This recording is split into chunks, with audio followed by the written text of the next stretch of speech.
Compliance is a profession where people work tirelessly to make the world a better place. And there are hundreds of amazing and inspiring women who have helped the field develop into what it is today.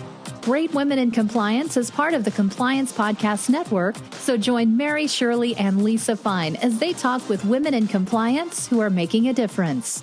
Hi, you're listening to Great Women in Compliance on the Compliance Podcast Network with Mary, Shirley, and Lisa Fine.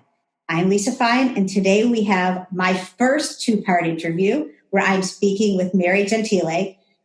She is the creator of Giving Voice to Values, and we talked a lot last week's episode about the approach to values-driven leadership and generally how it works in the workplace and the history of it. If you've missed that episode, you should go back and listen, not just because it's fascinating, but you get to hear a lot about Mary's background, which is just so much and so wonderful. And we are so glad that she's here. And with that, we talked a bit last week about the big picture and the Giving Voice to Values program that she created. And today we're going to talk a little more about it in some specifics about businesses, organizations, and how we can use these concepts as ethics and compliance officers or attorneys on a day-to-day basis to really impact our organizations. And also, she can let us know, Mary has some tremendous resources on her website and reaching out to her directly about that as well. So thank you for coming back. And my pleasure. And so I think right now we ended up talking a little bit about the sort of the boiling down three questions of the what if I were going to act on my values, what would I say and do, and how could I be most effective? And that's I'm just using that as a starting point. To talk about how do you help businesses and organizations either understand those questions or the values-driven leadership philosophy. So how do you kind of do that in a practical way? Sure. So, as I was talking about last time when we spoke, I really created Giving Voice to Values, or GVV, for use in graduate business education in an academic context. And it never really occurred to me that I'd be taking it to organizations. And I never actually marketed it in that way. But companies, I guess, heard about it maybe when the book came out from Yale Press, and they started approaching me. So I really was quite candid with companies when they came to me and they said, I don't know if this is going to be helpful in your setting. I'm a professor, and I think it's going to work really well in the classroom. But, if you want to go on this journey with me, we can experiment. And so that ended up working out really well, because what it allowed me to do is to not say, I have this solution and this is the way you need to implement it. Because what I found is that the approach itself, the fundamental reframe in Giving Voice to Values, which is instead of just focusing on deciding what's right, we actually get people to rehearse and pre-script and practice how to get the right thing done. That fundamental flip can be delivered in many ways. So when I was working with smaller organizations, it might mean training an individual within the organization so he or she could deliver this throughout. With some larger organizations, it might have meant working with them on the online resources that we've developed, especially when organizations are global and are spread out all over, so that then when they do come together in person, which I always think is an important component of this, you can use that precious and often very limited in-person time to go much further and faster, because they've already been introduced to some of the foundational concepts and even practice with them using some of our online resources. Some settings, it was a matter of train the trainer within the organization. In some settings, I actually delivered programs, we almost always customize the resources. I mean, there's hundreds of scenarios and cases and exercises and readings that are available through the Giving Voice to Values curriculum website. But when I work with individual companies, they usually want to, develop scenarios that are specific and proprietary to them, So when I worked with Unilever in Nigeria, I went to Lagos to gather examples that were both Nigeria specific and Unilever's, commercial products business specific. When we worked with McKinsey's leadership, we identified leadership challenges that partners would encounter in that context. We've also translated a lot of the online resources into different languages so that folks can work with them in that way. Right now, I'm working with KPMG, and we're developing. We did an introductory online training, in the time of COVID, but now we're doing a lot of follow-on work with them so that the employees can go into more depth now that they've been introduced to the GVV concepts.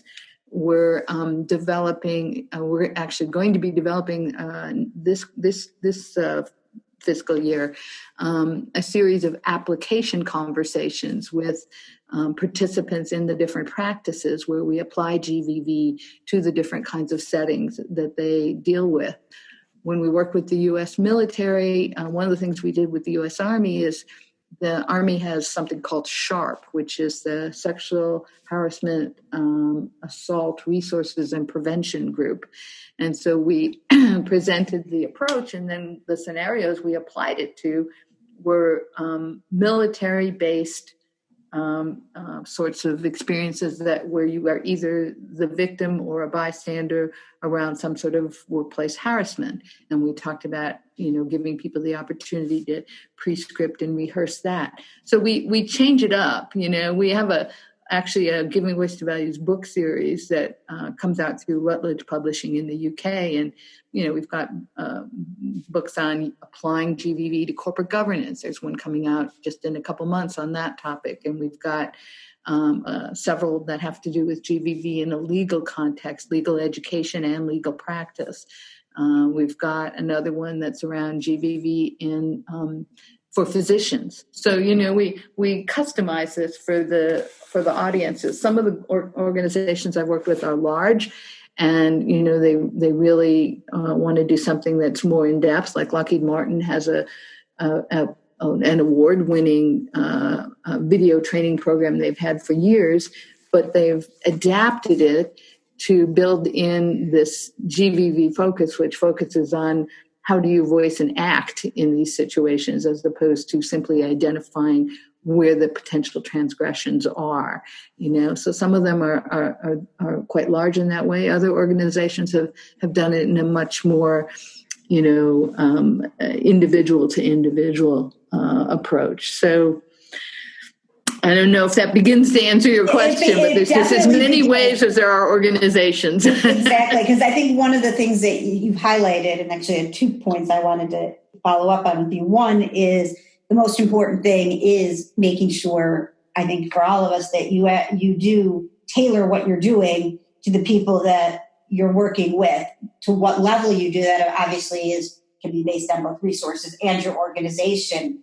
But I do think that comes back to one of the challenges of some of the more old school training or working is that, you give everybody a program and expect them to, think about it. Like you said earlier, in the earlier session, that you know what the right answer is supposed to be, whether that's your answer or not, you're going to put the right one down.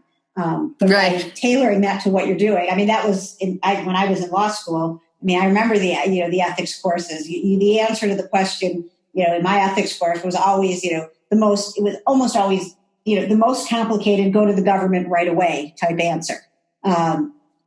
Because that's what ethically, if it's going wrong, you're going to correct it. I mean, I'm dating myself somewhat, but it's something that's worth keeping in mind. But what the other thing that you mentioned that I just would like to ask about briefly is right now in this COVID era, the online and of changing other things, have you seen any sort of changes in philosophy or, approach that would be important because we're now in a very different environment? Because you mentioned, it's always good to be effective in person and to be able to do different things, but that's been taken away from people. Have you seen anything about COVID right now? Yeah, it's really interesting. I think that what COVID has done is sort of forced us to be more creative in addressing what was already a pressure. So in other words, I would often, if it was a larger organization and a global organization that would be interested in talking about this, they would say, but we can't do anything in person. And so there was kind of a challenge there. And, we did develop online programs, but COVID has helped us to go further. So let me give you a couple of examples.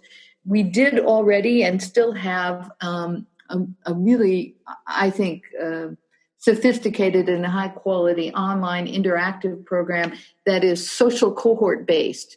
So in other words, we do have a MOOC through Coursera, which is, just the individual learner. But the social cohort based learning is through a company called Nomadic. And the idea there is that you can work with a team of people who are in your organization, and you're actually interacting around GVV style scenarios. You're problem solving together. You're applying the experiences together. So that's beginning to be a way to practice with each other, that peer coaching piece. But even that always felt somewhat limited to me. I always wanted to still follow that up with something in person. But what's interesting is now with COVID, I'm sure you all are doing the same thing. I've been doing, all my programs online. And, what we found is, when you can actually break people into breakout rooms online where they're on screen and visual, you can kind of, sometimes the conversations feel even more intense because you're just right there looking at 6 other faces, and you're having you can still do that kind of peer coaching and group process before you come back and debrief in the larger group. But I had never tried to do it in that way prior to COVID because, I was just insisted we would go in person after we did whatever the preparatory online work was. So I think it's actually in some ways pushed us to be able to do that more effectively. And the other thing that enables is you can actually have conversations that are more. It used to be so much more expensive to have the conversations be truly cross-cultural, with representatives, if you're a global company, with representatives in the room together, and now that has, we're doing a lot more of that as well. Yeah, I think that is one plus on all of this. I think, I do personally think there is a minus, and I think those of us in ethics and compliance are also concerned with so many new normals at one time, how that impacts the decision-making process for people. I mean, even best or worst of circumstances, it's always hard to make those decisions and, to flip the thinking you're thinking about right now. But on the other hand, the ability to have no excuse to not be present, even if it's virtual, is a real positive. Yeah, absolutely. Absolutely. And I think one of the things that most of people who get into ethics and compliance, and even when you were talking about it, even with you at the beginning when you were doing business cases in our earlier episode, and you were talking about how the making the right decisions and values and ethics were an important part for you in business. That's why most of us have gotten into ethics and compliance along the lines, I think. Part of our personal values very often are we want to do the right thing. So we've talked about this a bit, but how do you help to get that message across, to resonate, this is why we do this, and the individuals in the workforce's values, and how do you best make that resonate? I know that's a huge question and it varies very, very much, but, for us to bring sort of our personal commitment in a way that's valuable to, our workforce without being either the Department of No or, oh gosh, they're here. Is there, some kind of practical advice you would think about for that? Yeah. Well, so there's a couple of ways I think about that question. It's a great question. I mean, one of the ways is simply at the level of language. You'll notice that I call it giving voice to values rather than giving voice to ethics. And part of the reason I do that is because, people will often think about ethics, and when you actually define the word, I mean, it's a set of guidelines, principles, rules, whatever, code that is often perceived to be external. So there's, medical ethics, there's legal ethics, there's business ethics. Excuse me. And so it's a set of constraints, right? And what or limitations or boundaries, and what I've seen in my work, both with graduate business students, when I was at Harvard and Darden and Babson, but also when I work with practitioners in various industries, is that, folks who go into business, they're not all that fond of constraints on action. Basically, people in general aren't, but usually these are folks who really are motivated in a kind of can-do sort of way. They want to build enterprises, they want to develop products and services, they want to make money, they want to move up within the organization, and so it's not a very congenial framework. It's always about limiting what I can do.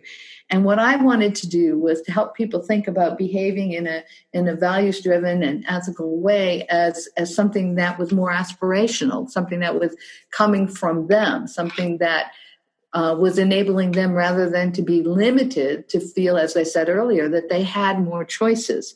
And so part of the approach was simply shifting that, where is this coming from? And so I talk about people aligning with their own values, aligning the values of their organizations. And if you look at most organizational codes of conduct and value statements, there's really, I've never come across anything where there was a value that in and of itself was that objectionable. I mean, they're usually integrity, honesty, fairness, compassion, respect, those kinds of things. And then, some individualized things like, Unilever had pioneering. McKinsey has obligation to dissent, which worked really well with GBV.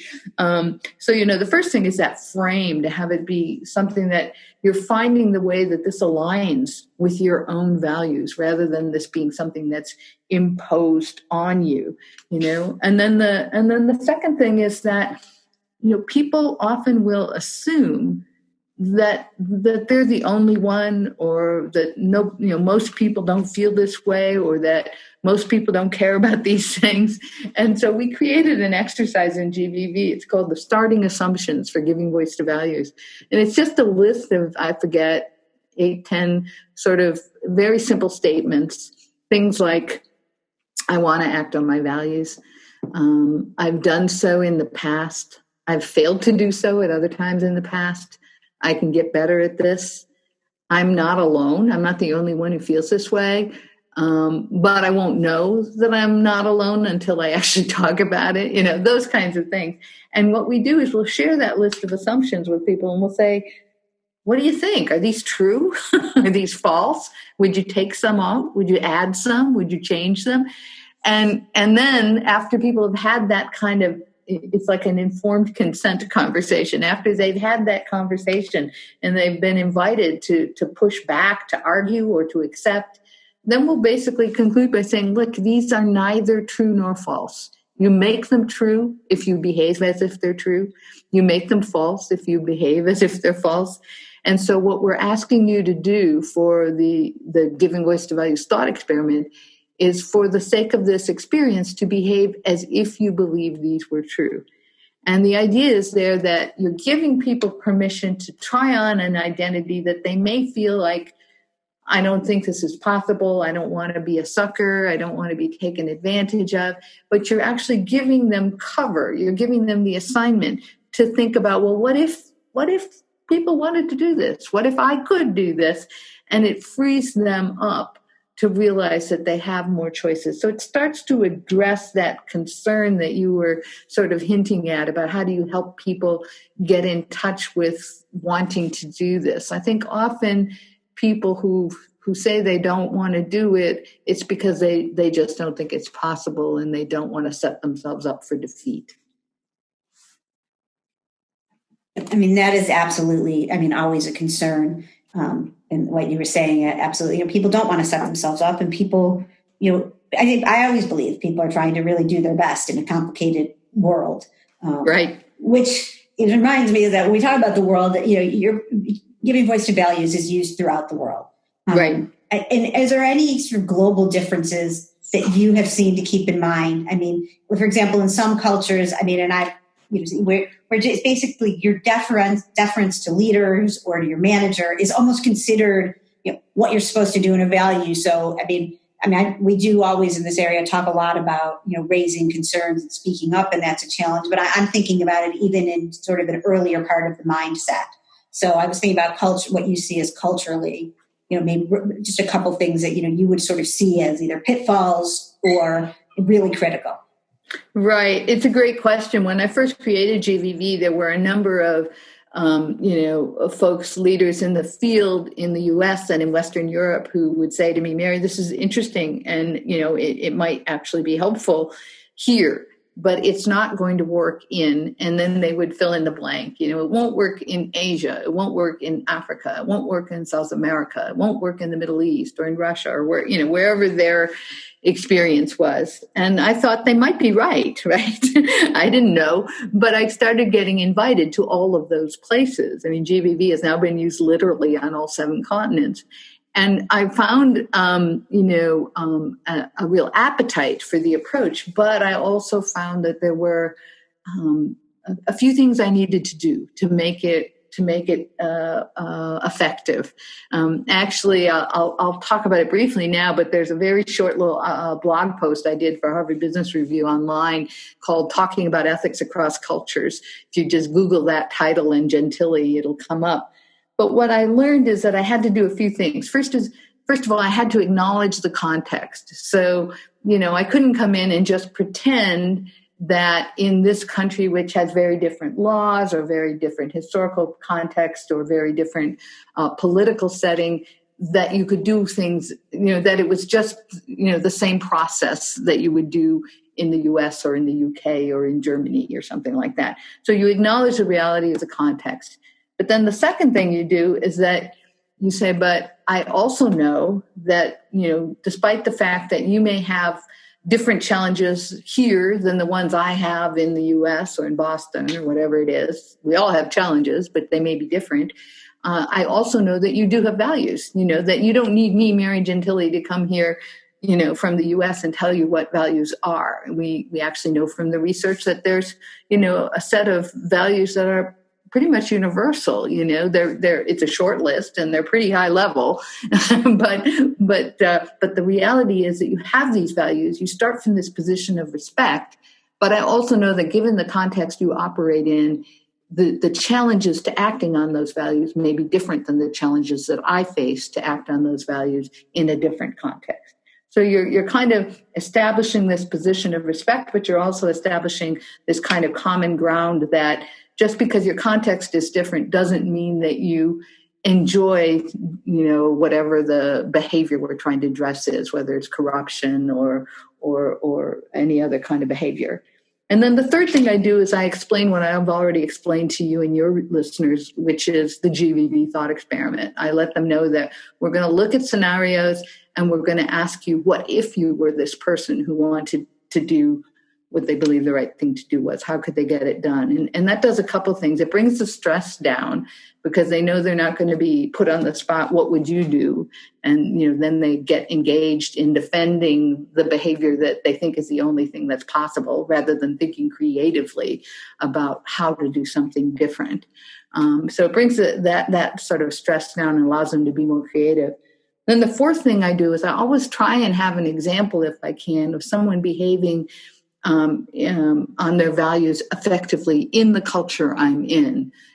So when I remember doing a program for entrepreneurs in India and entrepreneurial educators, and we had a video case that I had collaborated with the Carnegie Council to produce that was, an Indian entrepreneur who had turned a company around to make it both financially very successful, but also a model of clean operating. And he had shifted the culture entirely around corruption. And so having examples within that context you're in, it does two things. It both triggers a sense of pride, this can happen here, by one of us.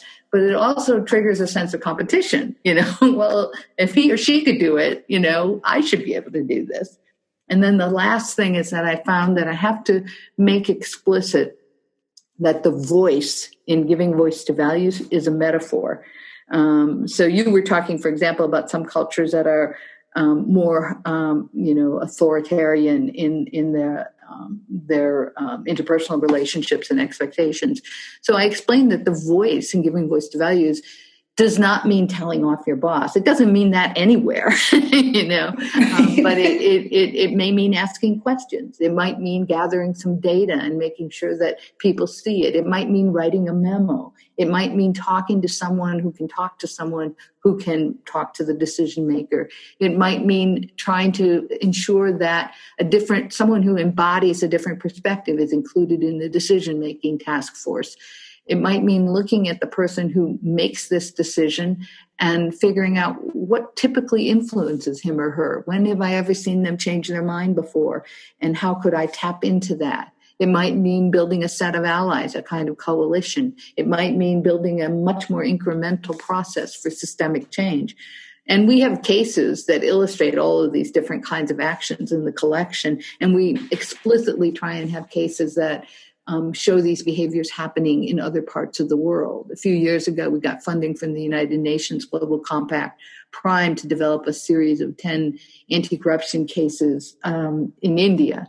And we also did a program in Cairo where we developed a set of cases collaborating with businesses and business school faculty in Egypt. And, I was just talking to a guy in Jordan this morning who wants to build this into his consulting and management leadership training in Jordan and in the Middle East. We've worked with some folks in Morocco who are translating some of the materials into Arabic, and have a meeting next week with a woman who's translating some of it into French, and some of it's been translated into Russian. So the book has been translated into Chinese.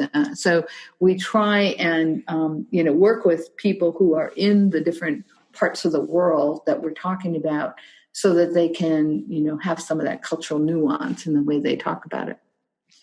Well, and before we close, I'm going to change to one other very important cultural nuance to me as a person who's very proud that she grew up in Buffalo, New York. And when I read your bio, I saw that you received your MA and your PhD at the University of Buffalo. So I have to ask. It's SUNY Buffalo. I was there for 4 years. Yeah, well, I'm not going to talk about American football, but I am going to ask if you have a favorite Buffalo food. Beef on whack. See, exactly. Same with me. Anderson's beef on wax for me over Charlie the Butcher. Now, this is a very inside Buffalo conversation, but for any of you who have visited, people always think you're going to say, Buffalo wings, and I like those too. But I was a fan of beef on whack. Yeah, me too. And then also the sponge candy. We do have some. Oh my God, that's my favorite candy. Yeah, right. And then there's some really good hot dogs. Candy. It's a very, exactly. You can see that some of the food is very healthy, but nonetheless, beef on whack. So with that in mind, I think we've talked about all of, so many significant issues and a very important American cultural issue, Buffalo, New York food. That's right. And thank you so much for this and for taking the time with me and with our listeners. And on behalf of both Mary and I, Compliance Podcast Network, CCI, and the Sending the Elevator Back Down book that's coming out from the Great Women in Compliance that I'd love to have you read. Mary, we'll get you a copy. And fantastic. Thank you so much for being here. And I hope everyone has a great day. Thank you so much, Lisa. And can I just tell people, if you're curious, just feel free to go to givingvoicetovalues.org or email me at the University of Virginia, Darden. Absolutely. I will not necessarily, if I don't end up putting that in the blurb both weeks, we will have it in here. So thank you so much. I really appreciate your time, and everybody those materials are fantastic. So thank you, Lisa. Thanks. Have a great rest of the day. Okay, you too. Thanks for joining us for this episode of Great Women in Compliance. We hope you'll join us in honoring the great women in the compliance field by subscribing to this podcast and leaving a review.